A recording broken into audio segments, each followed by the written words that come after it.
তুমি যে সংসার সংসার করছো, কোথায় তোমার সংসার? কোনটা তোমার সংসার বলো? শুধু এই ঘরটুকুই তোমার সংসার? হ্যাঁ, এর বাইরে আমাদের বাড়ির কোনো মানুষের সাথে তুমি সঠিকভাবে মেলামেশা করো, কথা বলো? আমি কিন্তু সেই চেষ্টা করেছি সূর্য, বলো করিনি? এই বাড়িতে বউ হয়ে আসার পর আমি সেই চেষ্টা করিনি? এই বাড়ির মানুষগুলোর মন জুগিয়ে চলার চেষ্টা করিনি? আমি করেছি আমি, কিন্তু তোমাদের কারোর মন পাইনি আমি, কারণ না। আর তুমি আমাকে দোষ দিচ্ছ যে আমি আমার সংসারটা ঠিক মতো করে করতে পারিনি। তোমরা সবাই যেমন দিদি ভাইকে এই বাড়ির বউ হিসেবে ভেবেছিলে বিয়ে করে ওই বাড়ির বউ হয়ে আসবে, তাই তোমাদের আমাকে এই বাড়ির বউ হিসেবে মানতে অসুবিধা হয়েছিল। আমার দিকটা একবার ভেবে দেখেছো? হ্যাঁ, এই বাড়ির বউ হয়ে আসার জন্য তো আমি তৈরি ছিলাম না। আমারও তো কারো সাহায্য প্রয়োজন ছিল সবার সঙ্গে মানিয়ে চলার জন্য। আমার থেকে তুমি কোনো সাহায্য পাওনি? পেয়েছি সাহায্য, আর তার জন্যই সংসারটা শুধুমাত্র এই ঘরটুকুর মধ্যেই থেকে গেছে। যেখানে সাহায্য পাইনি সেখানে সংসারটাও পৌঁছয়নি। আচ্ছা, আমার একা লাগে না এই বাড়িতে? আমার মনে হয় না যে কেন এই বাড়ির মানুষজন আমার সঙ্গে ঠিক মতো কথা বলে না, কেন আমার সঙ্গে একটু বসে গল্প করে না? আমার এসব মনে হয় না? কেন আমাকে ওরা এক ঘরে করে দিয়েছে এভাবে, এসব আমার মনে হয় না? বলো, আমাকে কেন দোষারোপ করছো? আমার দোষটা কি?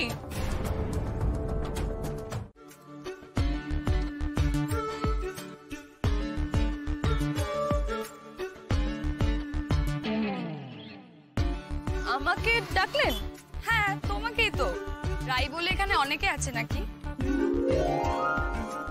আপনার সঙ্গে আমি ফোনে কথা বলেছি না? মানে আপনার নাম শর্মী ভট্টাচার্য, তাই তো? একদম ঠিক। আপনি এখানে কি করে এলেন? মানে আমার বাড়ি চেনেন আপনি?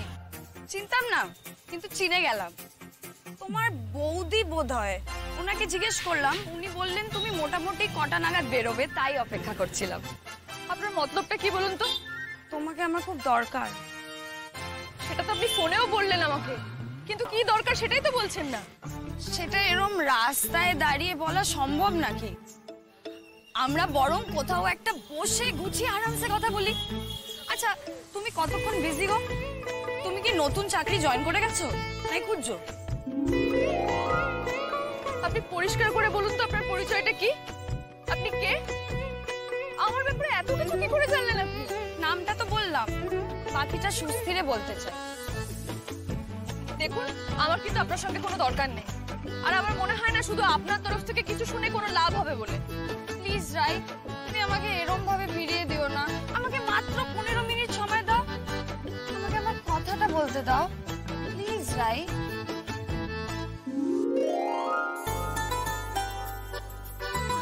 দেখুন, আমার লাস্ট ইন্টারভিউ দুপুর 2টোর সময়, আমি তার আগে কোনো সময় দিতে পারবো না।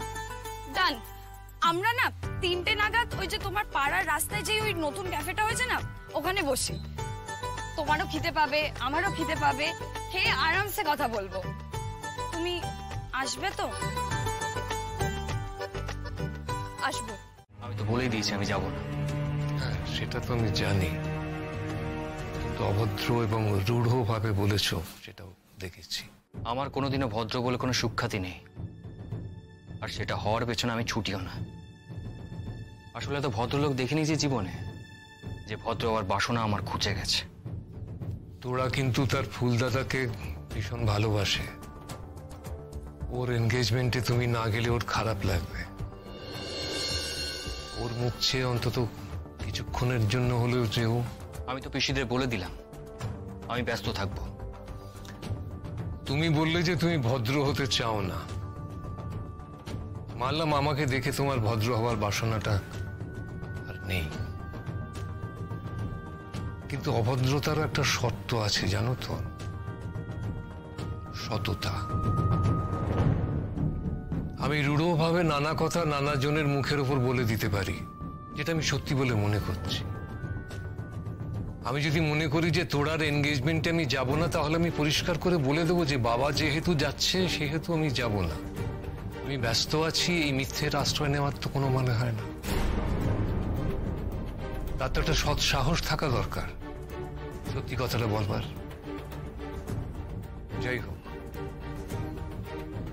আমি ওখান থেকে 7টা, 7:30টার মধ্যে বেরিয়ে আসবো।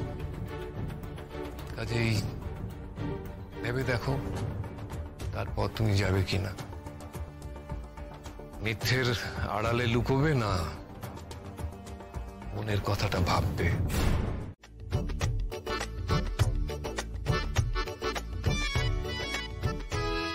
দুগ্গা দুগ্গা, ঘটকালিটা শুরুই করে দিই।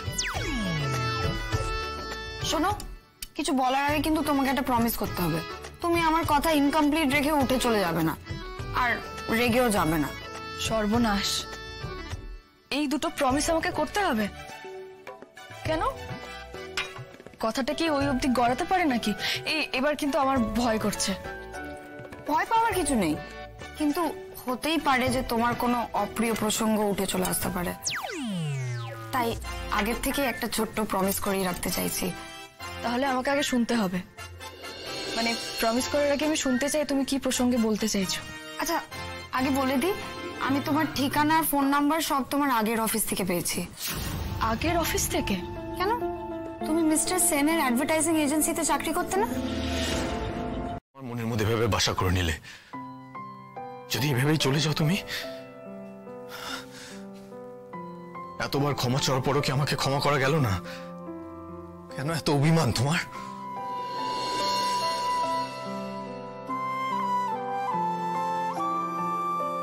আচ্ছা,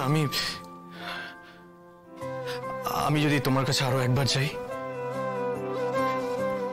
ফিরে আসা যায় রাই? আমি যদি তোমার কাছে গিয়ে আরো একবার বলি যে ফিরে এসো রাই, শুধুমাত্র আমার অফিসে না, আমার জীবনে ফিরে এসো, আমার যে তোমাকে দরকার, তুমি কি ফিরে আসবে? তুমি পারবে আমার জীবনে হারানো ছন্দ আমাকে ফিরিয়ে দিতে? আমি যাবো না, আমি এই অফিস ছেড়ে, কলকাতা ছেড়ে কোথাও যাব না। শুধু যদি তুমি আমায় একবার বলো থেকে যেতে।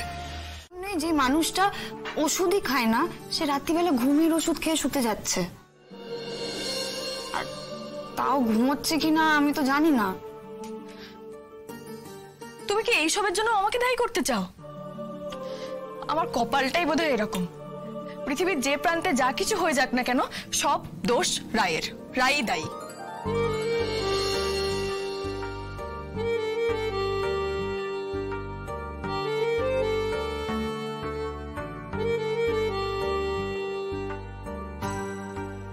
যা, রিং হয়ে গেল নাকি? রায় কি বুঝতে পারবে আমি ওকে ভুল করে কল করে ফেলেছি? ও যদি আবার কল ব্যাক করে, কি বলবো তখন? অনির্বাণ স্যার,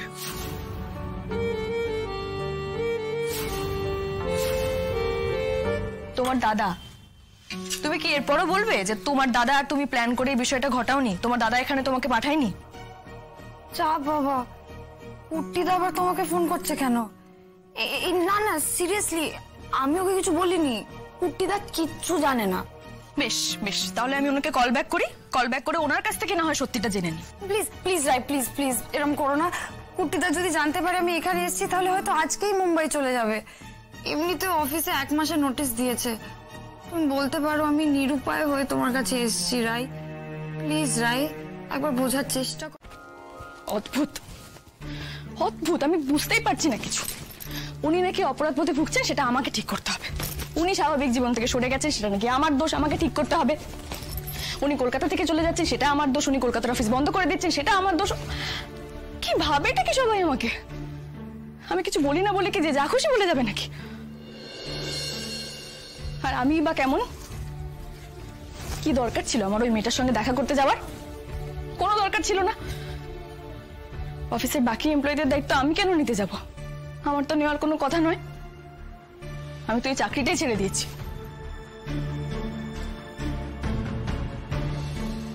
অনির্বাণ স্যার আমার কথায় এত বড় একটা সিদ্ধান্ত থেকে সরে আসবেন? কলকাতার অফিস বন্ধ করবেন না? কেন? এরকমটা হতে পারে নাকি কখনো? কেন ভাবছি এসব কথা? ব্যাপার, তুই ব্যাগ গোছাচ্ছিস কেন? তো যাবি? আমার জামা কাপড় নয় এগুলো, দেখতেই তো পাচ্ছ মা, স্রোতের জামা কাপড় ভাঁজ করছি। মেডিকেল ক্যাম্পে যাওয়ার আছে ওর, কালকে ভোরবেলা বেরোনো, 2 দিন পরে ফিরবে, জানো না? বাবা, কি মেজাজ হয়েছে রে তোর! তো ব্যাগ গোছাচ্ছিস, তা এত মেজাজ করে কথা বলার কি আছে? একটু ভালো করে কথা বলা যায় না? সরি, আসলে অন্য একটা কারণে। যাকে বাদ দাও।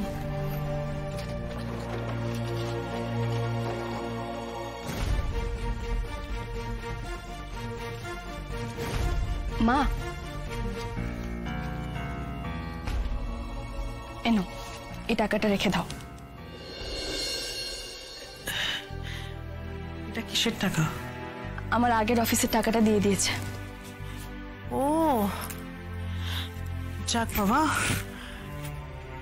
তাও অন্তত যে কদিন কাজ করিয়েছে তার টাকা দিয়েছে। এই মাসটা কোনো রকমে চলে যাবে, তার পরের মাস থেকে যে কি হবে ঈশ্বরই জানেন। চিন্তা করো না, কিছু একটা ঠিক পেয়ে যাবো মা।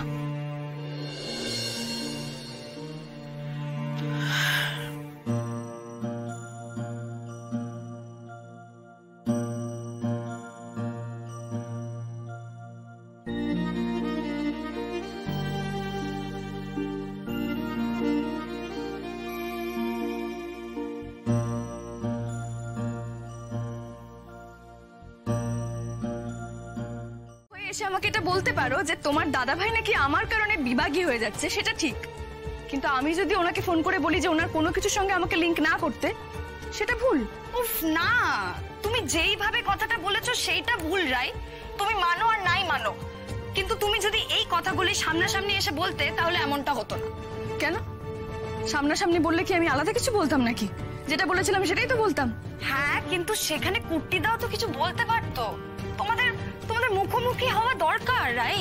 না, কোনো দরকার নেই তো। তোমার দাদা কি বলছে সেটা শোনার কোনো দরকার নেই আমার। রাই, রাই তুমি আমার দাদাকে চেনো না। He is a gem of a person রাই, হিরের টুকরো ছেলে। আচ্ছা, আমি বুঝতে পারছি না এই কথাগুলো শুনে আমি কি করব? শুনলে যদি তোমার অভিমান একটু হলেও কমে তাই বললাম।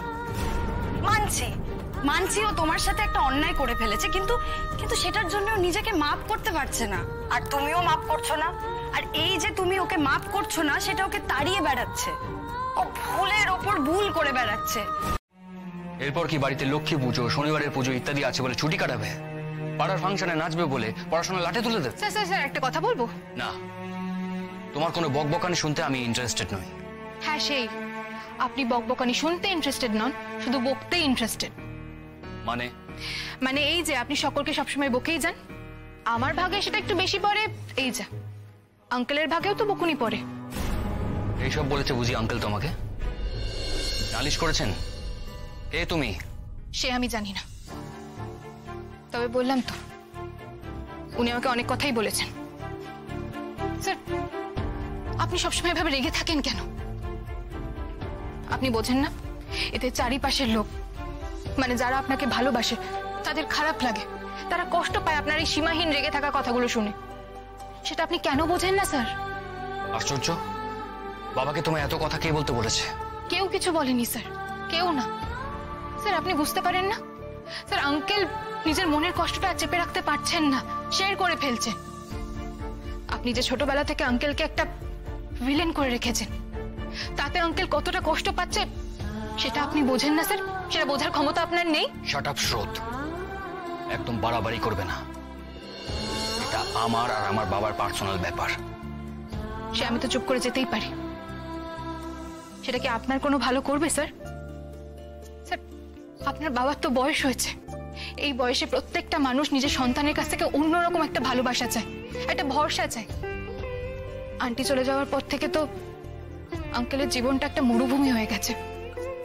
হয়তো আপনার কথা ভেবেই আঙ্কেল আর কোনোদিনও কাউকে নিজের জীবন সঙ্গী করেননি। আপনাকে কে অধিকার দিল একটা মানুষকে এতটা কষ্ট দেওয়ার? আপনারা দুজনে একই বাড়িতে থাকেন, অথচ দুটো সম্পূর্ণ আলাদা জগতে। যেখানে আঙ্কেল আছেন সেখানে আপনি নেই, আবার উল্টোটাও। কি ভাবেন কি নিজেকে লোকটা? হ্যাঁ, আমি তো যেচে ওনার সাথে কথা বলতে চাইনি, উনি এসে আমার সাথে কথা বলতে শুরু করলেন। যে আমি উচিত কথাটা বললাম অমনি আমি নাকি ওনার ঘনিষ্ঠ হতে চাইছি বলে আমাকে যা নয় তাই ভাবে অপমান করলেন। দুটো সত্যি কথা যখন পেটে সয় না, তখন আমার সাথে কথা বলতে এসেছিলেন কেন? কালকে মেডিকেল ক্যাম্পে যাওয়া তো? তুই দেখিস দিদি ভাই, আমি না ওই লোকটার সাথে একটাও কথা বলবো না। বাড়ির নেচারই ছেলেরা এরকম হয়, ম্যাক্সিমাম ছেলেই। তুই দুদিন একটু বন্ধুত্বপূর্ণ আচরণ করবি, ব্যাস অমনি সহজলভ্য বলে ধরে নাই আমাদের। ভাবে এদের তো যা খুশি বলা যায়, যেমন খুশি ব্যবহার করা যায়, কি আছে?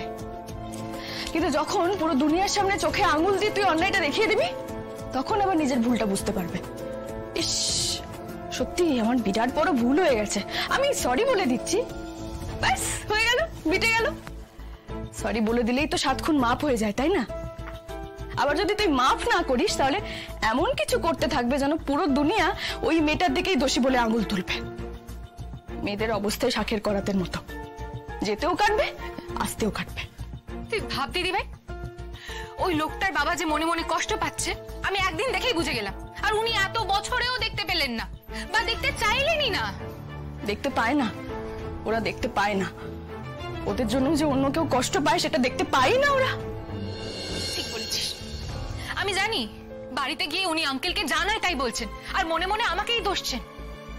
আচ্ছা, ওনাকে কে বলেছিল ওখানে গিয়ে আমার সাথে কথা বলতে? ঠিক, এটাই তো আমার কথা। কে বলেছিল বোনকে এত কিছু বলার, বা বোনেরই বা কি দরকার ছিল আমার পেছনে এভাবে পড়ে যাওয়ার? আমি তো সেটাই বুঝতে পারছি না। সব কিরকম গুলিয়ে দেয় এরা। ধুর, আমি না মেডিকেল ক্যাম্পেই যাব না, ওখানে গেলে ওনার মুখোমুখি হতে হবে আর দরকারে কথাও বলতে হবে। তার চেয়ে বরং আমি মেডিকেল ক্যাম্পে যাবই না। কি রে দিদি ভাই, তুই শুনতে পেলি আমি কি বললাম? আমি বললাম আমি মেডিকেল ক্যাম্পে যাব না।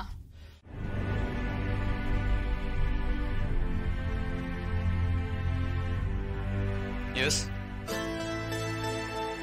কে কে এসেছে? রাই মুখার্জি। উনি কেন এসেছেন? স্যার, উনি আপনার সাথে একটু দেখা করতে চান। কি বলবো? বলুন। আজ সারাদিন আমি ব্যস্ত আছি, মিটিং আছে, দেখা হবে না। নিশ্চয়ই কাল ফোনে উল্টোপাল্টা কথা বলার জন্য সরি বলতে এসেছে, কিন্তু আমি আর সরি শুনতে চাই না। আপনি এখনো ফোন ছাড়েননি?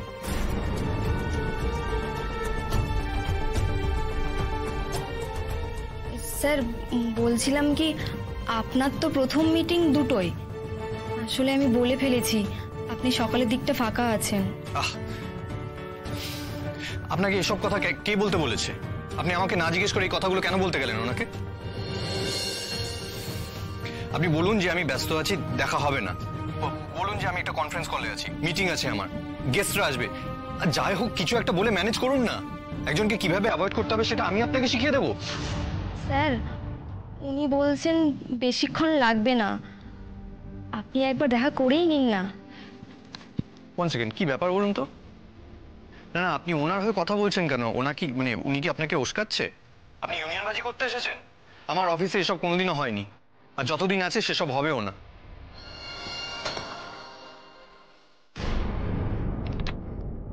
রাই, স্যার আজকে একটু ব্যস্ত আছে, মিটিং আছে স্যার। মিটিং? সেটা তো 2টোর সময়। না, আসলে আমি জানতাম না মিটিং আছে। ঠিক আছে, উনি মিটিং সেরে নিন, আমি ওয়েট করছি। না না, ওনার আজকে সময়ই হবে না। মানে তোমাকে চলে যেতে বললো। কিন্তু আমাকে তো আজকেই দেখা করতে হবে। ঠিক আছে, তুমি একটা কাজ করো, ওনাকে ফোন করে তুমি বলে দাও উনি যদি আমাকে এক্ষুনি ওনার চেম্বারে অ্যালাউ না করেন, ঢুকতে না দেন, তাহলে 15 মিনিটের মধ্যে আমি নিজে থেকে ওনার কেবিনে চলে যাব। সেটা ঠিক হবে? এই না না, আমি আরেকবার বলছি, দাঁড়াও।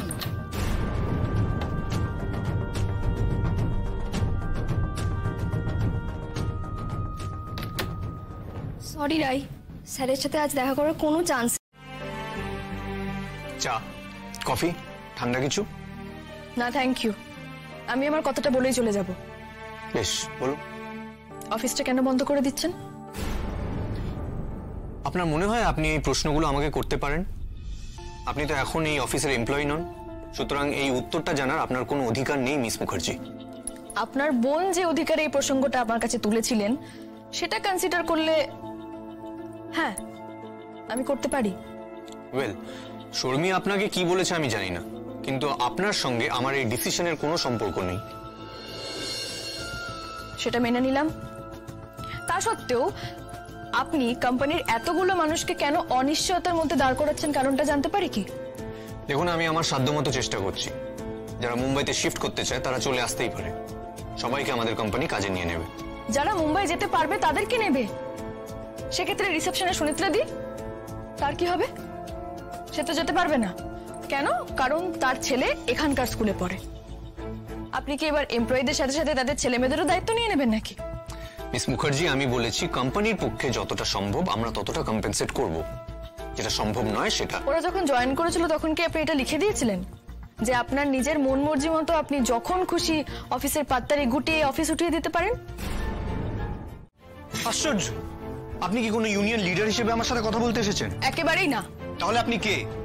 আমার কাজে জবাব দিয়ে চাইবার? আমি জবাবদিহি চাইতেই পারি, কারণ গত 1 ঘন্টা ধরে এই অফিসে বসে আমি অফিসের সকলের মনোভাব বোঝার চেষ্টা করেছি স্যার। সকলের মনে একটা কিন্তু রয়েছে। সকলে ভাবছে যে আমার রিজাইন করার সঙ্গে আপনার এত বড় একটা সিদ্ধান্ত গ্রহণের সম্পর্ক রয়েছে। এটা আমার কাছে খুবই যন্ত্রণাদায়ক। আমি আপনাকে অলরেডি একবার বলে দিয়েছি মিস মুখার্জি, আপনি কেউ নন আমার সিদ্ধান্ত নেওয়ার ব্যাপারে। এটা সম্পূর্ণ আমার ব্যক্তিগত একটা সিদ্ধান্ত। এই বিশ্বাসটা আপনি আপনার বোনকেও করাতে পারেননি আর অফিসের কাউকেই করাতে পারেননি স্যার। কাজে এটাই তো সত্যি দাঁড়ালো যে আপনি আপনার কথা বা বিহেভিয়ারে সবসময় এটাই বুঝিয়েছেন যে আমি দোষী। কাজেই আমি আপনার কাছে জবাবদিহি চাইতেই পারি। আমি বলতেই পারি যে এখানকার অফিস আপনি এরকম ভাবে বন্ধ করে দেবেন না।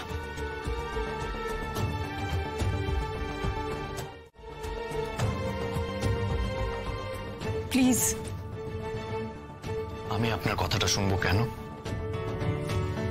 ধরে নিন আপনি আমার সঙ্গে অনেকগুলো অন্যায় করেছেন, আমাকে চোর ঠাউরেছেন, আমার অনুমতি ছাড়া আমার বাড়িতে চলে গিয়ে আমাকে বিপদের মধ্যে ফেলেছেন, আবার আমাকেই এই এতগুলো মানুষের অনিশ্চয়তার জন্য দায়ী করে ফেলেছেন। এই এতগুলো অন্যায় আপনি যার সঙ্গে করেছেন তার এই কথাটা তো আপনার রাখা উচিত স্যার।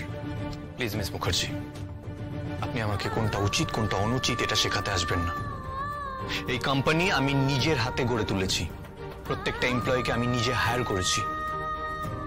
কোনটা সুবিধে অসুবিধে আমি এতদিন নিজে খেয়াল রেখেছি সবকিছু। বাইরে চলে গেলেও তাদের দায়িত্বের কথা আমার মাথা থেকে কিন্তু একবারের জন্য বের হয়নি। আর এখন আমাকে একজন এক্স এমপ্লয়ের কাছে কোনটা উচিত আর কোনটা অনুচিত এই জ্ঞানটা শুনতে হবে। আপনি যদি এটাতেই কোনো ভুল করে ফেলেন, যদি কোনো অনুচিত কাজ করে ফেলেন আর তার মধ্যে যদি আমি কোনোভাবে জড়িয়ে পড়ি, তাহলে ন্যাচারালি আমাকেই শেখাতে হবে স্যার। আপনি ভাবুন তো স্যার, মাত্র এই কটা দিনে যদি অফিসের সঙ্গে আমি এতটা অ্যাটাচড হয়ে যাই, তাহলে যারা এই অফিসে শুরু থেকে কাজ করছে তাদের ক্ষেত্রে এটা কতটা। স্যার দেখুন, আমার ইমোশনের ভ্যালু আপনাকে দিতে হবে না, আপনি তাদের ইমোশনের দামটা অন্তত দিন।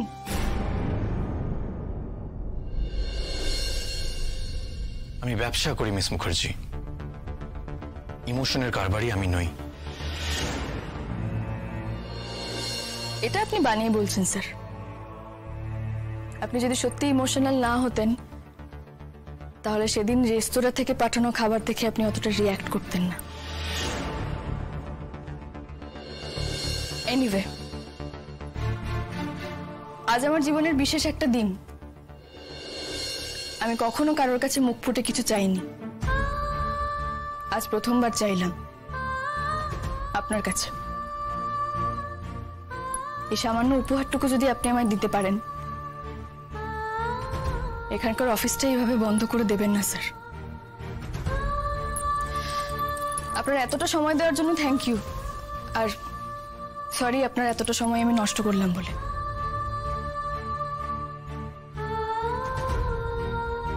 চলি।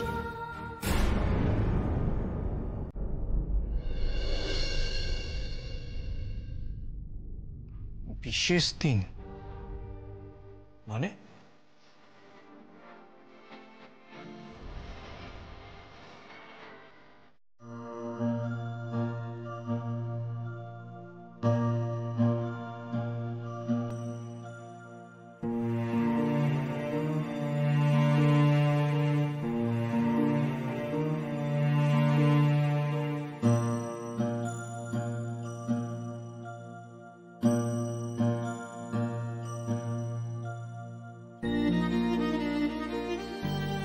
তুই ছাড়া আর কারো মনে নেই রে স্রোত। আজ আমার জন্মদিন বলে না মায়ের, না দাদা ভাইয়ের, না বৌমনির, কারণ না।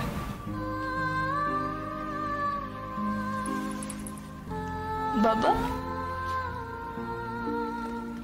তোমার মনে আছে এই সংসারে অদরকারি ক্রমশ ফালতু হয়ে যাওয়া মেয়েটা আজকে জন্মদিন বলে?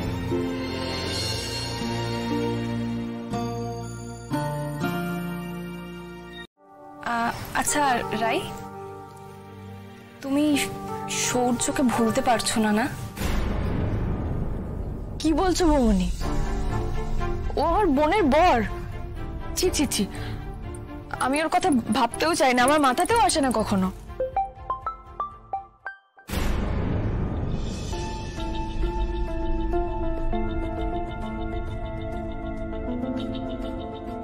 আপনার উপহারটা দেব ঠিক করলাম, কিন্তু একটা শর্তে।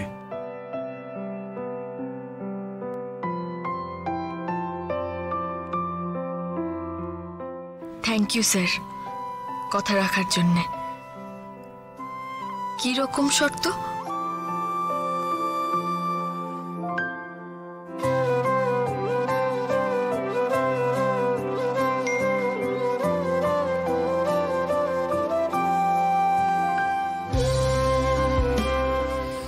যাক, রিপ্লাই করেছে। আপনার সঙ্গে সময় কাটাবার লোভ হচ্ছে।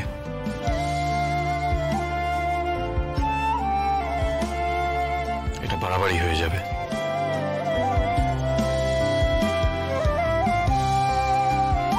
ঠিক 1 ঘন্টার মধ্যে গড়িয়াহাটের ইস্ট মিটস ওয়েস্ট রেস্তোরাঁয় চলে আসুন। আর কোনো প্রশ্ন করা চলবে না।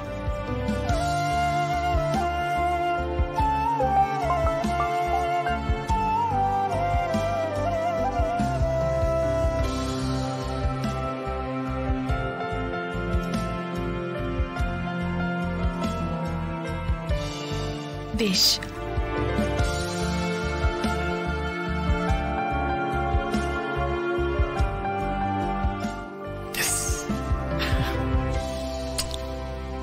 কি হলো? কার সাথে যেন মেসেজ চলাচলি হচ্ছে মনে হলো। এবার কি মনটা একটু কন্ট্রোলে আসলো? মনে তো হচ্ছে মনটা একটু ভালো ভালো হয়ে গেল। একেবারে অস্বীকার করব না, আমার একটা ইচ্ছে সফল হয়েছে। তবে একটা শর্ত আমাকে মানতে হবে।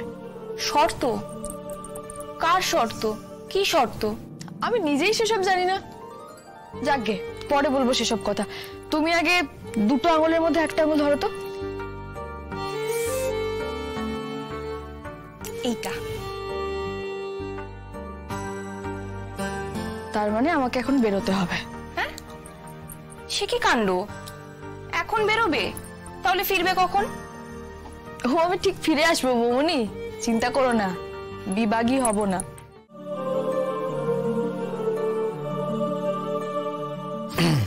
আপনি কিছু বলার আগে আমি কিছু বলতে চাই। অ্যাকচুয়ালি আপনার অনুমতি চাই। কিসের? ভয় পাওয়ার কিচ্ছু হয়নি। আপনাকে নিয়ে পালিয়ে যাওয়ার প্রস্তাব রাখবো না। কি অদ্ভুত কথা বলেন আপনি। আমি কি তা বলেছি নাকি একবারও? না, কিন্তু যেভাবে সন্দেহ করে আপনি কিসের অনুমতি জিজ্ঞেস করলেন, তাই আমি আগে থেকেই সাফাই দিয়ে রাখলাম। অনেক ভনিতা হয়েছে। এবার বলুন তো আপনার রিকোয়েস্টটা কি? আমি আপনার হাতটা ধরতে পারি? হাত ধরবেন মানে? শুধু হাত ধরবো, পানি প্রার্থনা করব না।